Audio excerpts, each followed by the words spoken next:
So আমি বলি না। তো তোমরা কেমন আছো? অনেক দিন ব্লগ করা হয়নি, বাট আজকে অনেক দিন পর ব্লগটা করা হলো। মাঝে সাঝে আমার একটু মন খারাপ হয়, আবার মন ঠিক হয়। তো আজকে আমার মনটা ঠিক আছে, আমি তাই ব্লগটা করলাম। তো গাইজ, তোমরা কেমন আছো আমাকে অবশ্যই কমেন্টে লেখো, অ্যান্ড লাইক সাবস্ক্রাইব তো অবশ্যই করবে। যারা যারা আমার চ্যানেলটাকে এখনও অবধি লাইক করনি, সাবস্ক্রাইব করনি, please like and subscribe to my YouTube channel and Facebook and Instagram তোমরা অবশ্যই করে দিও।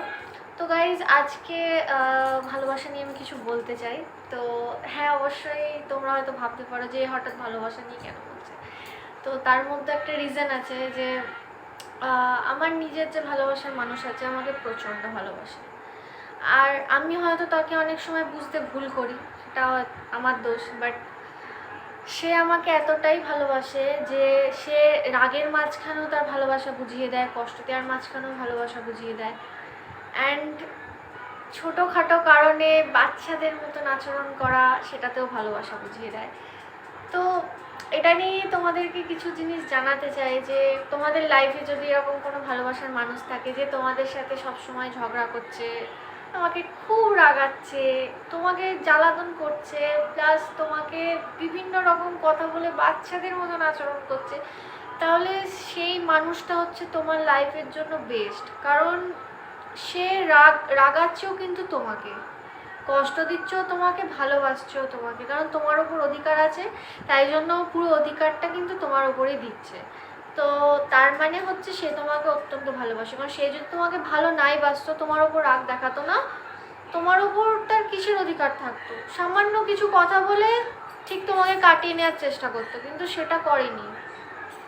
তো তোমার উপর ভালোবাসাটা তার প্রবল পরিমাণে আছে, যার জন্য এই দিক থেকে সেই অধিকারটা তোমাদের ওপর দিচ্ছে।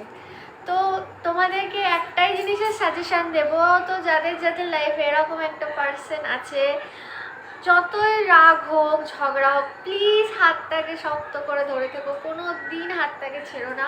কারণ একটা কথা মাথায় রেখো, যারা এরকম টাইপের মানুষ হবে তাদের লাইফ থেকে যদি আমরা চলে যাই, তারা প্রচণ্ড কষ্ট পাবে। কারণ তারা মন থেকে ভালোবাসে বলে আমাদের কাছে সব কিছুই শেয়ার করছে। রাগ, ঝগড়া, অভিমান, বাচ্চাদের মতন আচরণ করা, এগুলো এগুলো হচ্ছে একটা ভালোবাসার একটা অন্যরকম রূপ।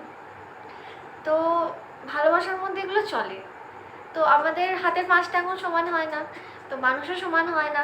সেই জন্য যে যেরকম ঠিক থাকে সেরকম হিসাবেই ভালোবাসতে হয়, আর অনেক ভালোবাসা দিতে হয় যাতে সে তোমার হয়েই থাকে, তোমার কথা শোনে, অ্যান্ড তুমিও তার কথা শুনবে, সেরকম আমিও তাই। তো তোমরা ভালো থেকো অ্যান্ড খুব হ্যাপি থেকো।